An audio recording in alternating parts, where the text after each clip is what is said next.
अपन बेटा रिशु के माथा के पसीना टपकत देख सविता के हालत खराब हो जाली। एकदम से उ डरा जाली त फिर कहेली, हाय मेरा बच्चा, न जाने किसकी नजर लग गई है तुझे। जब से मेरे बच्चे ने 10वीं के एग्जाम में स्कूल टॉप किया है तब से रोज बुरे बुरे सपने आने लगे हैं।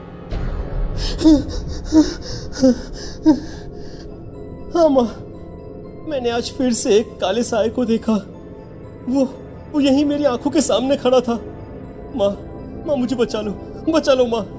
वो मुझसे कह रहा था कि मुझसे बदला लेगा। माँ कहीं ये प्रशांत। चुप कर, कैसी बात कर रहा है? दोबारा उसका नाम मत लेना। तुझे पता है ना, उस प्रशांत ने आत्महत्या कर ली। तो बार बार उसका नाम मत लिया कर। मम्मी, क्या सच में प्रशांत ने आत्महत्या की थी? चुप कर, बहुत सवाल पूछता है आजकल।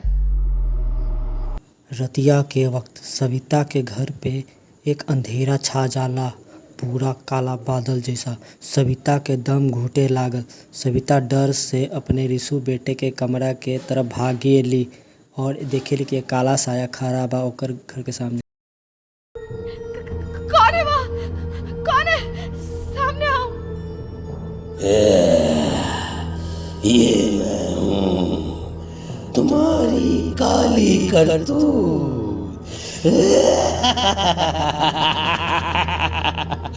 और अब मैं तुम्हारे बेटे को ले जाने आया हूँ। नहीं, मेरे बच्चे को छोड़ दो प्लीज। मेरे ऋषि को कुछ मत करना। क्या चाहिए तुम्हें? तुम जो बोलोगे मैं करूंगी, लेकिन मेरे ऋषि को छोड़ दो। ऊपर छाई रिशु के गर्दन पकड़ लेवेला और हवा में उछाल देला। रिशु जोर जोर से चिल्लाला, माँ बचाओ मुझे, बचा लो माँ। ये मुझे मार डालेगा। माँ मुझे बचा लो माँ। नहीं ऐसा मत करो। मुझे मार दो लेकिन मेरे बच्चे को छोड़ दो। मैं तुम्हारे आगे हाथ जोड़ती हूँ। ऊपर छाई रिशु के अचानक गिरा देवेला और फिर वहां से गायब हो जाला। ऋषु, मेरा बच्चा, तू ठीक तो है ना? कुछ बोल बेटा, क्या हुआ है तुझे? मैं ठीक हूँ माँ। क्या हुआ था यहाँ पर? कुछ नहीं बेटा, कुछ नहीं। तू परेशान मत हो। हम कल ही गांव के बाहर जो तांत्रिक महाराज रहते हैं उनके पास चलेंगे। ठीक है माँ, हम जल्द ही उनके पास चलेंगे। मुझे बहुत डर लग रहा है माँ। ये बार बार मुझे डरावने सपने आना, ये सब हमारे साथ क्यों हो रहा है माँ? अगला दिन अपन बेटा के लेके एक तांत्रिक के पास जाली। माँ मुझे बहुत डर लग रहा है।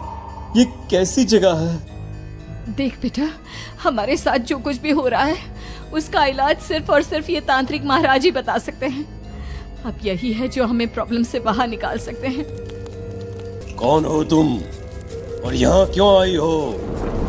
महाराज, मेरे बेटे को कुछ दिनों से एक डरावनी काली परछाई नजर आती है और कल रात उसने मेरे बेटे पर हमला भी कर दिया।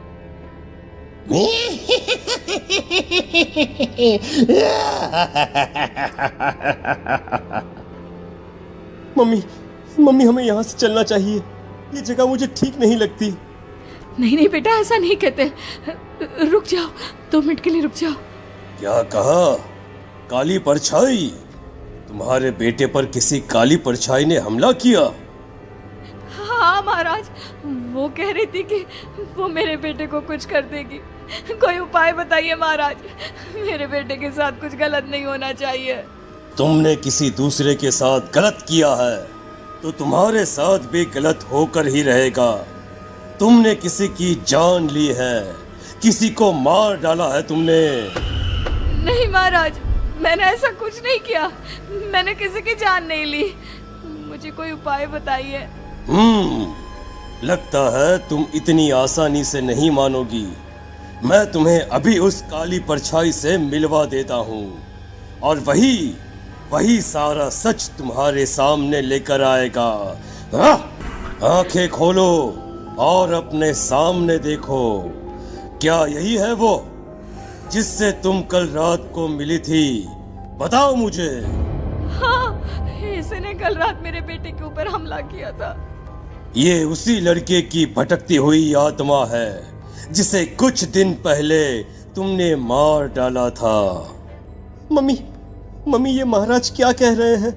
क्या सच में आपने किसी की जान ली है? किसी को मार डाला है? अगर हाँ तो बताइए ना मम्मी, किसको मारा है आपने? किसको? तुम्हारी माँ इतनी आसानी से सच नहीं बताएगी बेटा। इसने एक बच्चे की जान ली है। कहीं उसका नाम प्रशांत तो नहीं महाराज? वो मेरा दोस्त है, मेरा मतलब मेरा पड़ोसी है। सही पहचाना। देखा सविता, तुम्हारा खुद का बेटा भी जानता है कि तुमने किसी के प्राणों की बलि चढ़ा दी और इसीलिए अब उसकी बुरी आत्मा तुम्हारे घर में भटकती है। मुझे माफ कर दीजिए महाराज, मुझसे बहुत बड़ी गलती हो गई। प्रशांत हमारे पड़ोसी का बेटा था। हर बार उसके नंबर मेरे बेटे से ज्यादा आते थे और इसलिए मैंने उसके कमरे के बाहर काला जादू किया था, पर मुझे नहीं पता था कि वो मर जाएगा। तुम्हारे उसी काले जादू वाली गुड़िया के अंदर एक बुरी आत्मा थी जिसने उस बच्चे के दिमाग पर बुरा असर कर दिया और उसी की वजह से उस लड़के ने अपनी बालकनी से कूदकर आत्महत्या कर ली। इसकी वजह सिर्फ और सिर्फ तुम हो, तुम। नहीं महाराज, जो कुछ भी हुआ मुझे नहीं पता था कि प्रशांत अपनी जान दे देगा। प्रशांत की आत्मा इस वक्त तुम्हारे सामने खड़ी है, हमसे बात करना चाहती है। बोलो क्या कहना चाहते हो? मैं जीना चाहता था, बड़ा होकर कुछ बनना चाहता था। आपके बेटे से मुझे कोई परेशानी नहीं थी। अरे वो तो मेरा अच्छा दोस्त था। मुझे माफ कर दो बेटा, मुझसे बहुत बड़ी गलती हो गई, मुझे माफ कर दो। माफ करने से मुझे वापस जिंदगी नहीं मिल जाएगी। मेरे माँ बाप आज भी मेरे लिए रोते हैं। आपने मेरे साथ बहुत गलत किया है, बहुत गलत। तब वहाँ से प्रशांत की आत्मा गायब हो जाली और सविता जोर जोर से रोवे लागेली।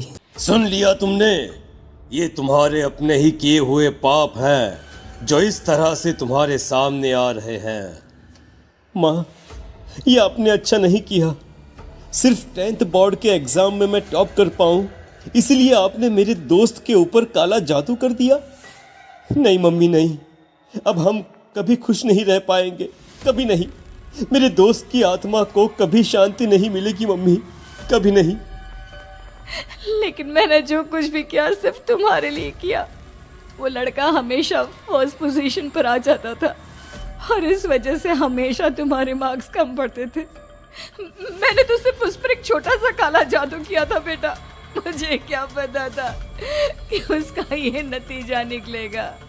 जिस गुड़िया को तुमने उस लड़के के कमरे के दरवाजे पर लगाया था, दरअसल उसके अंदर एक बुरी आत्मा का प्रवेश हो गया था, जैसा कि अक्सर काला जादू करते समय हो जाता है।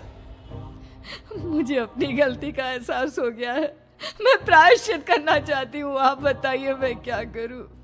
प्रशांत के घर जाकर उस काली गुड़िया को वहां से निकालकर यहाँ लेकर आओ। मैं उसे आग में जलाकर राख कर दूंगा और उसके बाद प्रशांत की आत्मा को हमेशा के लिए मुक्ति मिल जाएगी। ये क्या हो रहा है? इस गुड़िया के शरीर से खून क्यों टपक रहा है? मैं यहाँ से कहीं नहीं जाऊंगी और अगर तूने मुझे यहाँ से हटाने की कोशिश की तो मार डालूंगी मैं तुझे। नहीं, मुझे तुम्हें यहाँ से ले जाना ही होगा, नहीं तो मेरा बेटा, उसकी जान को खतरा है। मैं तुम्हें नहीं छोड़ सकती। अगर तुम्हारे अंदर हिम्मत है तो मुझे इस घर से बाहर ले जाकर दिखाओ। ये क्या कर दिया? तुझे ऐसा नहीं करना चाहिए था। तांत्रिक ने मुझे कहा था कि तुझसे जीतने का सिर्फ यही एक तरीका है जिससे मैं अपने पापों का प्रायश्चित कर सकती हूँ और अपने बेटे की जान बचा सकती हूँ। सविता ने उस गुड़िया को ले जाकर तांत्रिक को दे देती है। तांत्रिक उस गुड़िया को लेकर आग के हवाले कर देता